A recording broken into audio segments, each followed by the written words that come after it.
இப்ப எப்படியாவது கிருஷ்ணாவை கண்டுபிடிக்கணும். எனக்கு இந்த சென்னையில அவளை விட்டா வேற யாரையும் தெரியாது. உங்க 2 பேருக்கும் காமனான ஃப்ரெண்ட் யாராவது இருக்காங்களா? அன்னைக்கு இன்டர்வியூல எங்களுக்கு கூட அறிமுகமான ரேவதின்னு ஒரு ஃப்ரெண்ட் இருக்கா. அவ அமெரிக்கா போய் செட்டில் ஆயிட்டா. எப்பவாவது தோணுச்சுன்னா ஃபோன் பண்ணுவா. இந்த கிருஷ்ணா சமீபத்துல உனக்கு ஃபோன் பண்ணாளா? இல்ல ஆண்டி, 6 மாசத்துக்கு முன்னாடி பேசினதுதான். ஓ, நீ ஒரு நிமிஷம் இருமா, நான் ஹவுஸ் ஓனர்கிட்ட பேசி அவர்கிட்ட கிருஷ்ணா நம்பர் இருக்கான்னு கேட்டு பாக்குறேன். என்ன? சரி ஆண்டி.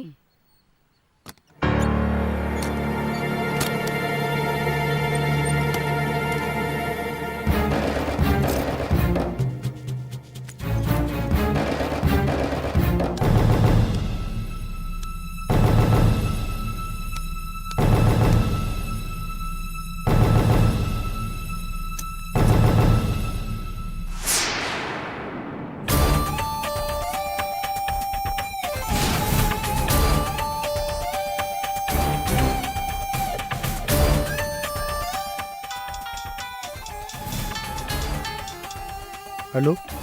ஹலோ, என்னாச்சு? போட்ட பிளான் படி ஒரு வயசான கிழவி மட்டும்தான் தனியா இருக்கு. என்ன பண்ணலாம்? வாட்ச் பண்ணிக்கிட்டு தான் இருக்கேன். ஒரு 5 நிமிஷம் இரு, ஒரு ஐடியா சொல்கிறேன். சரி.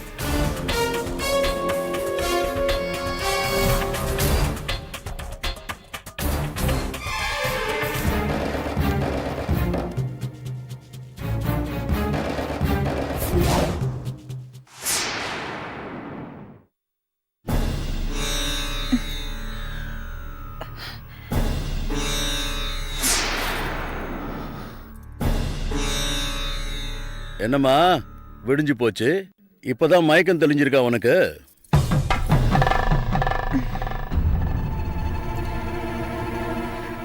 மாமா. என்னம்மா? நேத்து ராத்திரி நீங்க என்கிட்ட ஏதோ சொன்னீங்க. அந்த செபாஸ்டியன் வெளியில தான் உட்கார்ந்துட்டு இருக்கான். யாருங்க செபாஸ்டியன்? ஓ புருஷன்னு சொல்லிட்டு இருக்கான். அந்த பேர்ல எனக்கு யாருமே தெரியாது. ஆனா அவன் கையில உன் கூட அவன் இருக்கிற போட்டோஸ் வச்சிருக்கான். 6 மாசமா நானும் வேணியும் லவ்வர்ஸ்னு வேற சொல்றான். போன மாசம் தான் நாங்க 2 பேரும் கல்யாணம் பண்ணிக்கிட்டோம்னு சொல்லி போட்டோஸ் எல்லாம் காட்டுறோம். ராஸ்கல், இப்பவே போய் அவனை 2 போடு போட்டு கேக்குற விதத்துல கேட்டா புண்ணு தெரிச்சிட போகுது. அவனை என்ன பண்றேன்னு பாருங்க. வேணி ஒரு நிமிஷம். அவனை பொறுமையா தான் ஹேண்டில் பண்ணும்.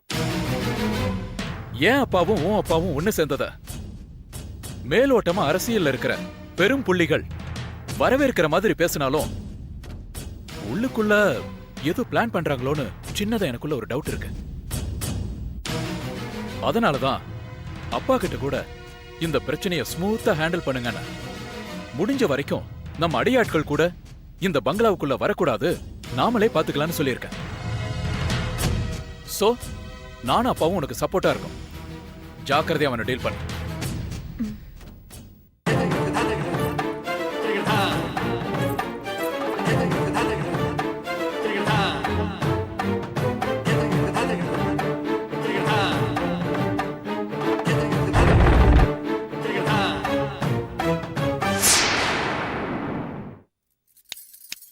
ஹலோ.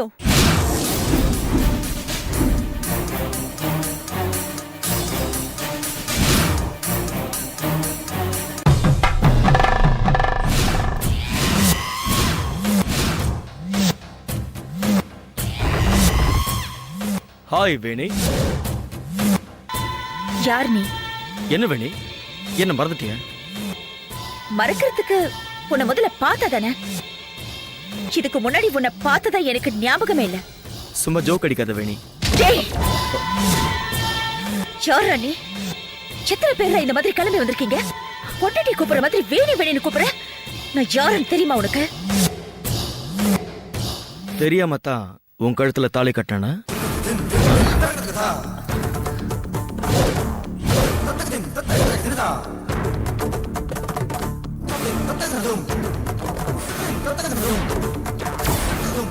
தெரியாம தான் சர்ச்சில் வந்து வெட்டிங் ரிங் போட்டுக்கிட்டோமா? அரசியல்ல பெரிய புள்ளியா இருக்கிற உங்க அப்பாவை ஏமாத்தி கர்நாடகாவில் இருக்கிற சுமித்ராங்கிற உன் ஃப்ரெண்டு கல்யாணத்துக்கு புறப்பட்டப்போ நாம 2 பேரும் ஒரே ட்ரெயின்ல ஒரே கூப்பையில டிராவல் பண்ணது உனக்கு மறந்து போச்சா? எங்க அப்பா யாரோ ஒரு அரசியல்வாதி பையனுக்கு என்னை கட்டி வைக்க பார்க்கறாரு, எனக்கு அதெல்லாம் இஷ்டம் இல்லைன்னு நீ சொன்ன. அதுக்கு என்ன பண்ணலான்னு நான் கேட்டப்போ, அலைப்பாயுதை படம் மாதிரி நாம 2 பேரும் ரிஜிஸ்டர் மேரேஜ் பண்ணிக்கலான்னு கோவா ரெஜிஸ்டர் ஆஃபீஸில் நாம 2 பேரும் ரிஜிஸ்டர் மேரேஜ் பண்ணிக்கிட்டோம். அதுவும் மறந்துருச்சா?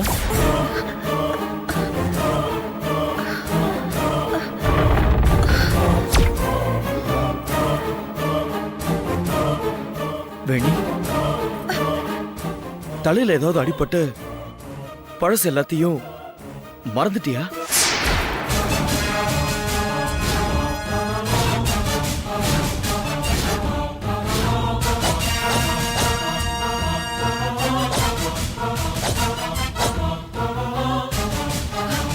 வேணி வேணி, வேணி ஏய், வேணி, வேணி, விடு, வேணி, சொன்ன கேளு. என்ன விடுங்க, விடல.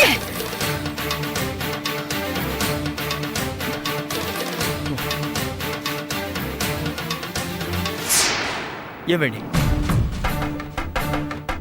உண்மையை மட்டும் பேசுறதுனால உன்னை எனக்கு ரொம்ப பிடிக்கும்னு லவ் பண்ணும்போது நேலக்கெல்லாம் சொன்னியே. இப்போ திடீர்னு வேற ஒருத்தனை தெரியாம கல்யாணம் பண்ணிட்டு வந்து நிக்கிற நீ. ஒருவேளை பழசெல்லாம் மறந்துட்டியோன்னு நினைச்சு உனக்கு உண்மையெல்லாம் எடுத்து சொன்னா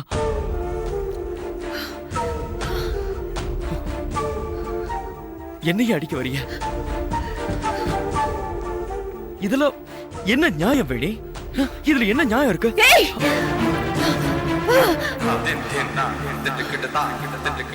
ச்சே. மாமா, மாமா, இவ யாருன்னு எனக்கு தெரியல மாமா. ஆனா, இவ வேணி, ஏய், இவ உலகமாக நடிகை மாமா, நடிகை. அப்படியே அப்பாவி மாதிரி பேசி என்ன முட்டாளாக்க பாக்குறான். தயவு செஞ்சு போலீஸ்க்கு போன் பண்ணுங்க மாமா. ஏய் என்ன பேசுற வேணி? ஏய் யார் வீட்ல வந்து விளையாடுறேன்னு தெரிஞ்சுதான் இதெல்லாம் பண்றியா? இப்ப எதுக்கு சார் கதவு சாத்துறீங்க?